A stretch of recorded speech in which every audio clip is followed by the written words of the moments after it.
चलिए शुरू करते हैं महत्वपूर्ण और काम की 50 बड़ी खबरों को, वो भी 10 मिनट में। पर उससे पहले अगर अभी तक आपने वीडियो को लाइक नहीं किया तो वीडियो को लाइक जरूर से करें और चैनल को सब्सक्राइब करना बिल्कुल भी ना भूलें। और इसी के साथ आज की पहली बड़ी खबर की पीएम नरेंद्र मोदी बोले, भारत की पारंपरिक चिकित्सा पद्धति सिर्फ इलाज तक सीमित नहीं बल्कि ये है जीवन का एक समग्र विज्ञान। यूपी में योगी आदित्यनाथ का सख्त निर्देश, बिना इजाजत कोई धार्मिक जुलूस नहीं निकाला जाएगा। नौकरियों में लौटी बहार, मार्च में भर्तियां 6% बढ़ी, रोजगार देने में मुंबई और कोयम्बटूर सबसे आगे। कांग्रेस का मिशन 2024, लोकसभा चुनाव पर मंथन, सोनिया गांधी के साथ प्रशांत किशोर की बैठक। दिल्ली की सड़कों पर गाड़ी चलाना पड़ेगा महंगा, रोड टैक्स बढ़ाने की तैयारी में जुटी है अरविंद केजरीवाल सरकार। गृह मंत्री अमित शाह का निर्देश, जहांगीरपुरी मामले में शामिल लोगों के खिलाफ करें सख्त कार्रवाई। बच्चों पर हमला, ओमिक्रॉन XE BA.2 का भी कहर, आ गई है कोरोना की चौथी लहर। मास्क जरूरी, फिर से ऑनलाइन क्लास, DDMA की बैठक में दिल्ली में सख्ती पर होगी चर्चा। एक दिन में दुगने हुए केस, हरियाणा और यूपी के कई जिलों में मास्क अनिवार्य, केंद्र ने केरल को दी हिदायत। नोएडा में भी बढ़ने लगे हैं कोरोना के मामले, 24 घंटे में 33 बच्चों समेत 107 लोग संक्रमित। कोरोना के बड़े खतरे की तरफ दिल्ली, एक हफ्ते में 6 गुना बढ़ा पॉजिटिविटी रेट, यूपी हरियाणा में भी बढ़े मामले। दिल्ली में कोरोना के 501 मामले आए सामने, संक्रमण दर पहुंची 8%। डायबिटीज की दवाएं मिलेंगी सस्ती, सरकार ने तय की 15 दवाओं के मूल्य। दक्षिण कोरिया में बीते 24 घंटों में सामने आए 1 लाख से अधिक कोरोना के नए मामले। अफगानिस्तान की राजधानी काबुल में स्कूल के निकट सिलसिलेवार हुआ विस्फोट, 7 बच्चे घायल। चीन में सेमीकंडक्टर का प्रोडक्शन घटा, कोविड से बेरोजगारी बढ़ी, लेकिन चीन में ग्रोथ उम्मीद से बेहतर। अमेरिका में ओबामा से बोले जो बाइडेन, 24 में फिर से लड़ेंगे राष्ट्रपति चुनाव। पाकिस्तान में पीएम शहबाज शरीफ के मंत्रिमंडल ने ली शपथ, लिस्ट से गायब है बिलावल भुट्टो का नाम। श्रीलंका के राष्ट्रपति राजपक्षे का बयान, मेरी गलतियों के कारण देश आर्थिक संकट में घिरा। भारत ने दुनिया को चेताया, मनी लॉन्ड्रिंग और टेरर फंडिंग में हो सकता है क्रिप्टो करेंसी का इस्तेमाल। यूक्रेन में आसमान और जमीन से बर्बादी की बारिश, 24 घंटे में रूसी सेना ने 423 ठिकानों को बनाया निशाना।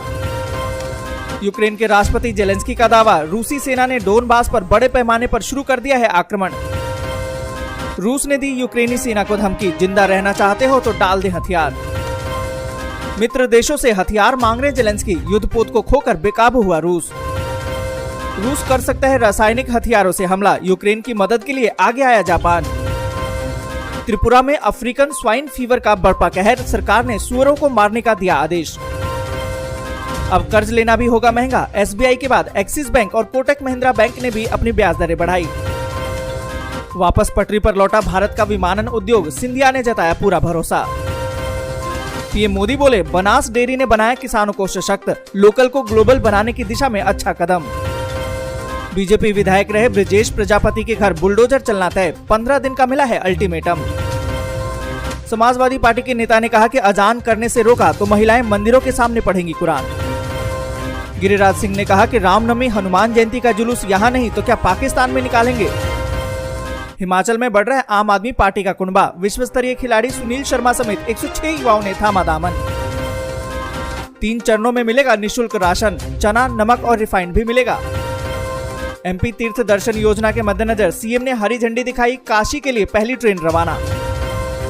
जल्दी 12 करोड़ किसानों के खाते में आ सकते 11वीं किस्त, जल्दी चेक करें अपना स्टेटस। और इसी के साथ अब कुछ खबरें विस्तार से, पर उससे पहले अगर अभी तक आपने लाइक नहीं किया तो लाइक जरूर से करें। और इसी के साथ आज बड़ी खबर की कोरोना की नई लहर को लेकर बढ़ने लगी आशंकाएं, वैज्ञानिकों ने कहा अस्पतालों में भर्ती रोगियों की संख्या पर ध्यान देना होगा। तो यहाँ पर आपको बता दें कि दिल्ली और उसके आसपास के शहरों में कोविड-19 के मामले बढ़ रहे हैं। कई वैज्ञानिकों का तो कहना ये है कि ऐसे हालात में ध्यान इस बात पर दिया जाना चाहिए कि अस्पताल में कितने लोग भर्ती हो रहे हैं। ये देश में चौथी लहर का संकेत नहीं है। इन्होंने कहा कि कोविड-19 प्रतिबंधों को हटाना, स्कूलों को फिर से खोलना, आर्थिक गतिविधियों में वृद्धि जैसे कारण राष्ट्रीय राजधानी और इसके आसपास के क्षेत्रों में कोरोना मामले को बढ़ाने का काम कर रहे हैं। फिर भी दोस्तों आप लोग सावधान रहिए, जब भी घर से बाहर जाएं तो मास्क जरूर पहने। और इसी के साथ अगली बड़ी खबर की जल्द 12 करोड़ किसानों के खाते में आ सकती है 11वीं किस्त। चेक करें फटाफट अपना स्टेटस। आपको बता दें कि पीएम किसान योजना के करीबन 12 करोड़ लाभार्थियों का इंतजार खत्म होने वाला है। नया वित्त वर्ष शुरू हो चुका है और इसके साथ ही योजना के तहत अप्रैल जुलाई की किस्त जल्द ही किसानों के खाते में आने वाली है।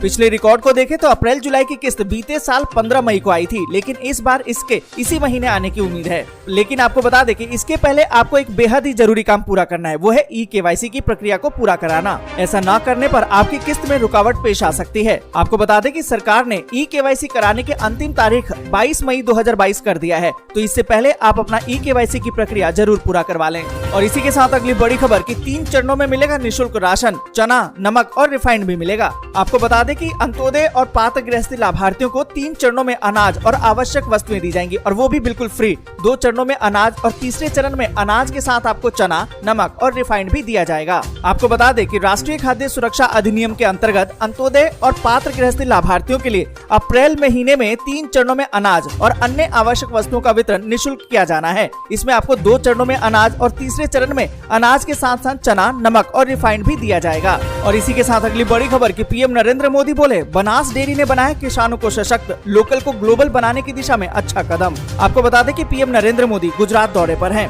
आपको बता दें कि बनासकांठा में मोदी ने कई योजनाओं की सौगात दी। मोदी ने बनासकांठा में डेयरी परिसर, आलू प्रोसेसिंग यूनिट, चीज और वे प्लांट के अलावा कई परियोजनाओं का उद्घाटन भी किया। उद्घाटन समारोह के बाद उन्होंने वहां मौजूद लोगों को संबोधित भी किया। पीएम मोदी ने कहा कि शायद जीवन में पहली बार ये अवसर आया है कि एक साथ 1.5-2 लाख माताएं बहनें मुझे यहाँ आज आशीर्वाद दे रही हैं। और इसी के साथ अगली बड़ी खबर कि दिल्ली की सड़कों पर अब गाड़ी चलाना पड़ेगा महंगा, रोड टैक्स बढ़ाने की तैयारी में जुट गई है अरविंद केजरीवाल सरकार। अगर आप भी दिल्ली की सड़कों पर गाड़ियों को सरपट दौड़ाते हैं तो अब आप अभी से ही अपनी जेब को ढीली करने के लिए तैयार हो जाइए। इसका कारण ये है कि दिल्ली की सड़कों पर अब गाड़ी चलाना महंगा होने जा रहा है। पेट्रोल, डीजल और सीएनजी का दाम बढ़ने के बाद दिल्ली की अरविंद केजरीवाल सरकार अब रोड टैक्स बढ़ाने की तैयारी में जुट गई है। मीडिया रिपोर्ट्स की माने तो इस बात का जिक्र किया जा रहा है कि दिल्ली सरकार के परिवहन विभाग ने रोड टैक्स बढ़ाने की सिफारिश की है। और इसी के साथ बड़ी खबर कि फिर से मास्क जरूरी, फिर से ऑनलाइन क्लास। डीडीएमए की बैठक में दिल्ली में सख्ती पर होगी चर्चा। आपको बता दें कि दिल्ली में कोरोना के बढ़ते मामलों को देखते हुए 20 अप्रैल यानी कि आज दिल्ली डिजास्टर मैनेजमेंट अथॉरिटी यानी कि डीडीएमए की बैठक बुलाई गई है।